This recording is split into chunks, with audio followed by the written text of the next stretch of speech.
Assalamualaikum warahmatullahi wabarakatuh. Kami dari kelompok 12 ingin menjelaskan mengenai Islam dan globalisasi.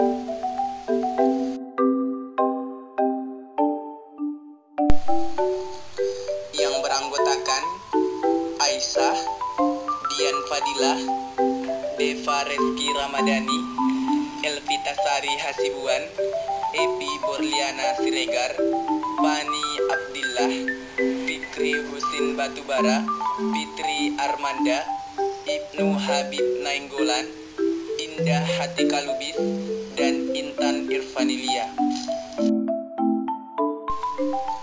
Mengenai Islam dan globalisasi, ada 6 faktor yang akan kami bahas dalam penjelasan ini. A. Pengertian Islam dan globalisasi. B. Karakteristik Islam dan globalisasi. C. Persepsi Islam terhadap globalisasi. D. Dampak globalisasi dalam dunia Islam. E.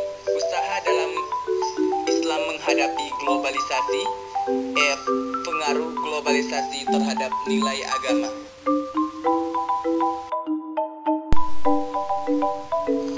Assalamualaikum warahmatullahi wabarakatuh. Saya Dian Fadilah di sini akan menjelaskan materi tentang pengertian Islam dan globalisasi secara etimologis.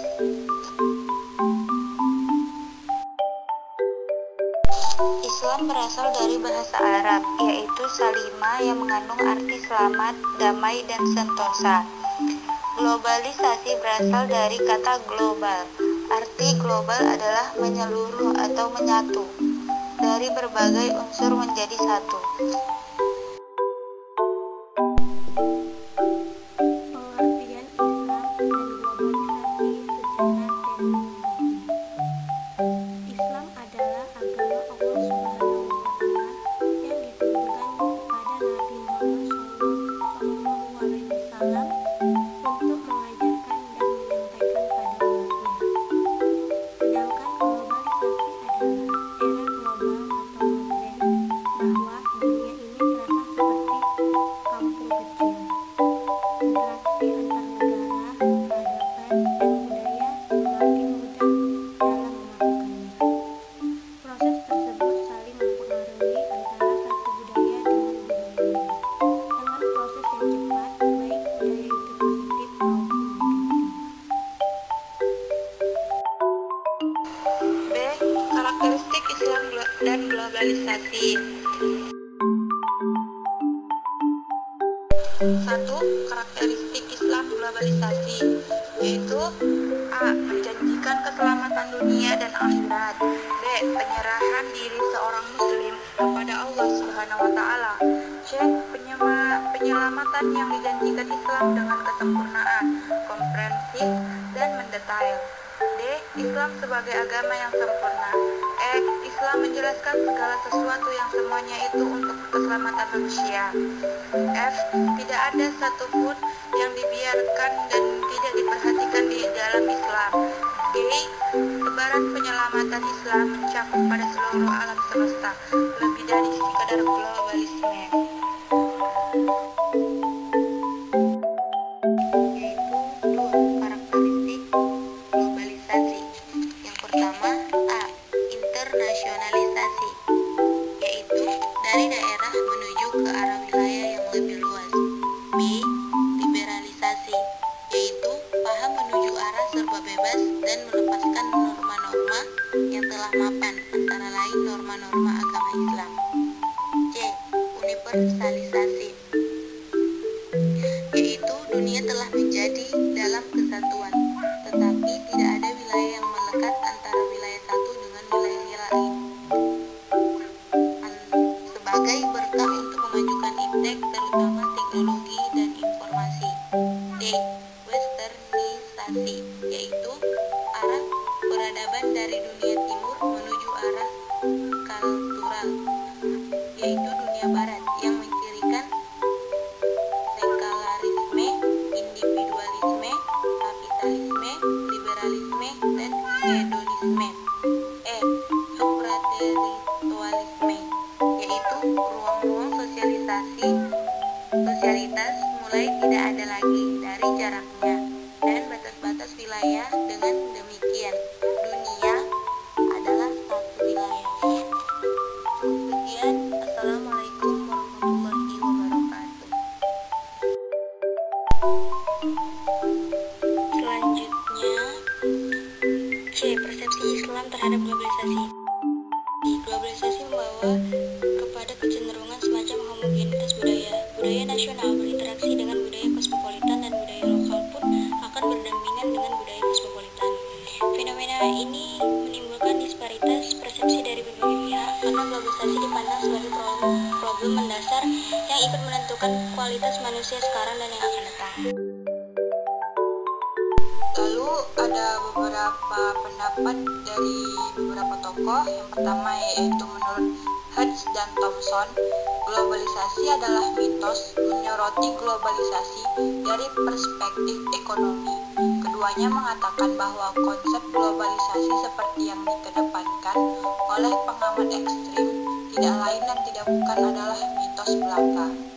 Pendapat Hertz dan Thomson bukan tidak beralasan. Mereka menggunakan argumentasi sebagai berikut. Yang pertama, tatanan ekonomi yang sangat mendunia sekarang ini hanyalah bagian dari gelombang turun naik konjungtur pertumbuhan ekonomi internasional yang mulai ada sejak ekonomi yang berlandaskan pada teknologi industri yang mulai menyebar ke seluruh dunia sejak tahun 1860-an. Yang kedua, perusahaan transnasional yang murni jarang ditemukan karena perusahaan transnasional pada umumnya berbasis negara nasional dan aktivitas perdagangan dunia bertumpu pada kekuatan produksi nasional. Yang ketiga, lalu lintas modal tidak mengakibatkan berpindahnya penanaman modal dan kesempatan kerja secara besar-besaran dari negara maju ke negara berkembang. Penanaman modal asing justru banyak berpusat di negara-negara industri maju seperti Eropa, Jepang, dan Amerika. Kekuatan ekonomi negara-negara industri maju ini mampu mengatur pasar modal dan aspek ekonomi lainnya. Oleh karena itu, tidak benar bila pasar modal dunia tidak dapat diatur dan dikendalikan.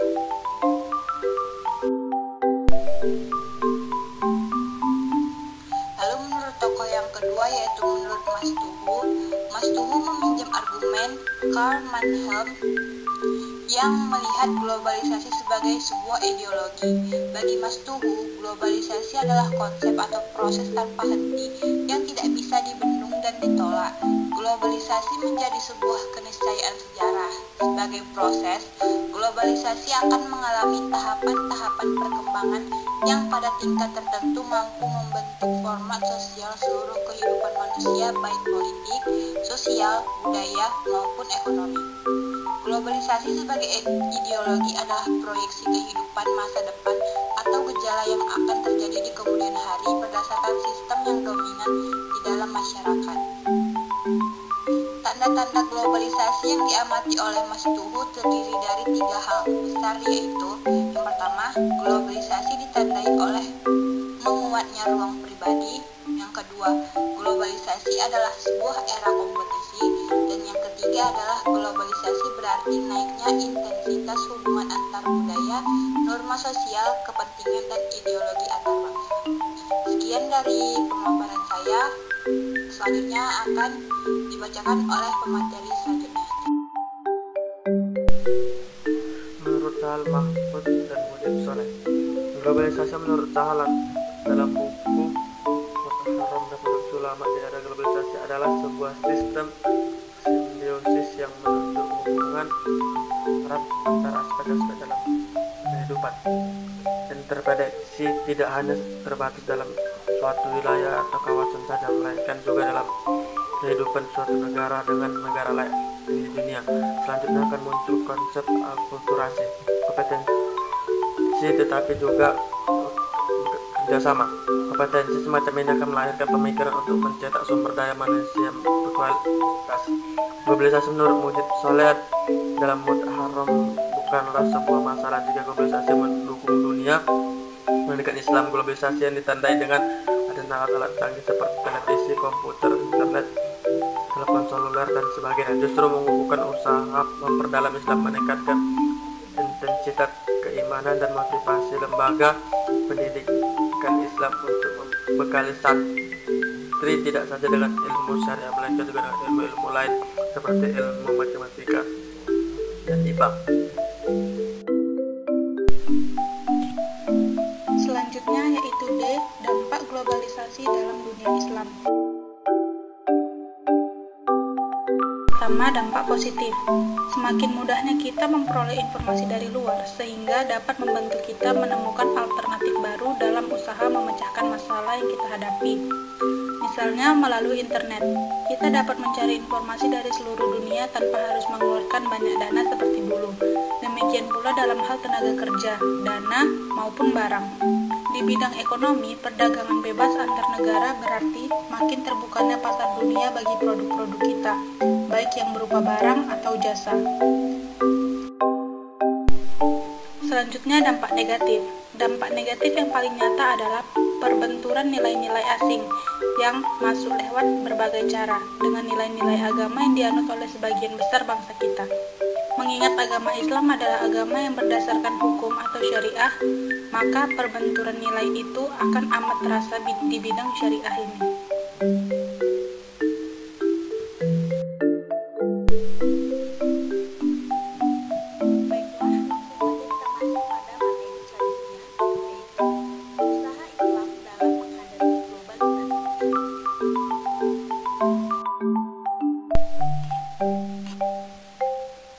Usaha-usaha yang keras menghadapi globalisasi harus dikerjakan oleh individu.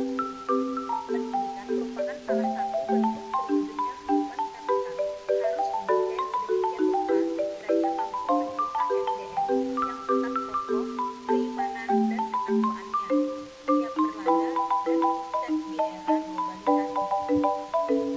Organisasi-organisasi Islam hendaknya diisi dua hal, yaitu di samping pembinaan keimanan dan ketakwaan, juga perlu mendapatkan perhatian untuk diisi peningkatan skill, produktivitas, komunikasi yang berkaitan tentang pengembangan iptek, serta masalah sosial, hukum, budaya, politik, dan yang lainnya. Untuk menghasilkan SDM yang berkualitas, setiap individu harus memiliki landasan dan kemampuan yang meliputi perilaku, kerja keras, disiplin, tanggung jawab, dan dapat dipercaya, dan seterusnya, dengan berpedoman kepada Al-Quran dan Hadis.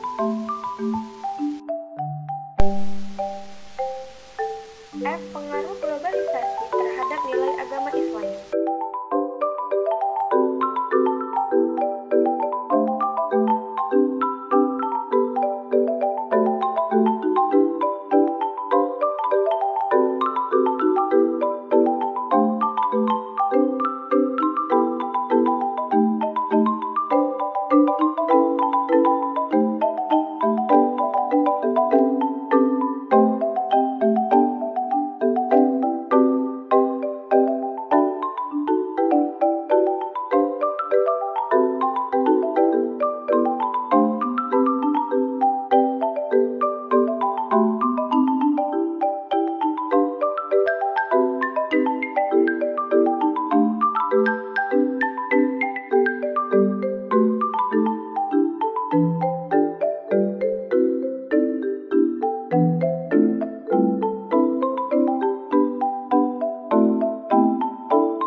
Globalisasi ternyata merasuki wilayah-wilayah kehidupan semakin luas. Jika selama ini globalisasi berlangsung dalam wilayah kehidupan material seperti ekonomi, budaya, dan politik, kini proses tersebut meliputi wilayah non-material seperti etika. Hal demikian paling tidak tersirat dari deklarasi yang dilampirkan Parlemen Agama-Agama Sedunia. Parlemen tersebut merupakan yang kedua dan diselenggarakan untuk memperingati Parlemen Agama-Agama Sedunia pertama yang berlangsung di kota yang satu abad yang lalu, tahun 1893. Jika parlemen pertama melahirkan gagasan yang terkenal dengan teologi universal, Maka, parlemen kedua melahirkan deklarasi yang disebut dengan etika global atau All Global Ethics.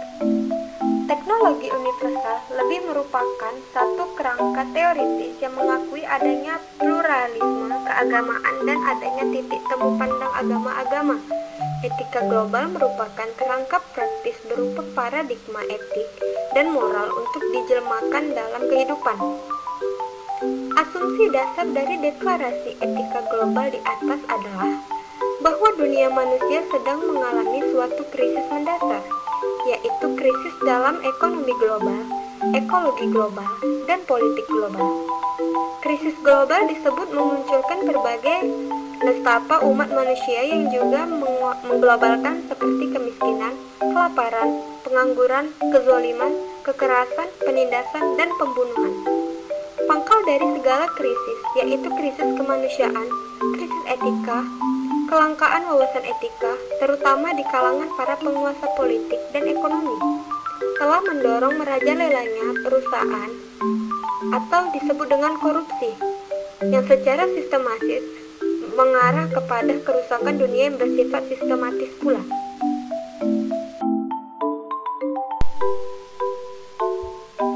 Oleh karena itu, dalam pandangan deklarasi etika global, tidak mungkin ada suatu tatanan dunia baru tanpa suatu etika global baru. Etika global dalam hal ini tidaklah dimasukkan sebagai satu ideologi global atau suatu agama tunggal, tapi etika global dimaksudkan sebagai suatu pemufakatan mendasar tentang nilai-nilai mengikat, ukuran-ukuran pasti, dan sikap-sikap pribadi yang harus dimiliki setiap manusia. Tanpa permunafakatan mendasar akan etika seperti itu, harus cepat atau lambat setiap manusia akan mengalami kekacauan dan setiap diri kemudian akan menderita dan menyesal. Dalam kaitan ini, agama memiliki kemungkinan peran dan peluang yang besar dalam mewujudkan suatu tatanan dunia baru yang berwawasan etika. Semua agama sejatinya membawa paradigma etika, moral, dan spiritual. Kekuatan etika, moral, dan spiritual agama-agama dapat berfungsi baik sebagai penilaian atau penyaringan terhadap berbagai dampak negatif dari modernisasi dan global, maupun sebagai pendorong kemajuan peradaban manusia. Dari perspektif deklarasi etika global, problema yang dihadapi proses peradaban bangsa-bangsa di dunia dewasa ini adalah problem etika, yakni rendahnya kadar apresiasi terhadap etika peradaban yang seharusnya ada berdasarkan agama. Proses peradaban telah berkembang pesat, terutama pada aspek material, atas dorongan kebebasan, kekuatan, dan kepercayaan diri manusia. Proses tersebut telah menempatkan manusia sebagai pencipta maha kuasa terhadap kehidupannya. Kehidupan manusia kemudian menjadi antroposentris, atau disebut juga sebagai berpusat pada manusia itu sendiri, sehingga paham yang menguasai kehidupan umat manusia adalah egoisme kemanusiaan. Tawaran agama akan kehidupan yang teosentris, kehidupan yang berpusat pada Tuhan, merupakan penolakan terhadap berbagai cara egoisme kemanusiaan, baik yang bersifat individual maupun kolektif, seperti dalam bentuk rasisme, nasionalisme, sektarianisme, atau seksisme, atau disebut juga feminisme maupun maskulinisme. Semua bentuk egoisme kemanusiaan tersebut menghalangi manusia dari menjadi manusia sejati. Dalam kaitan ini, kebebasan dan kemerdekaan manusia seperti dinyatakan dalam hak-hak asasinya adalah absah selama ini tidak dipisahkan dari tanggung jawab individual dan tanggung jawab global, yaitu tanggung jawab terhadap sesama manusia dan planet bumi.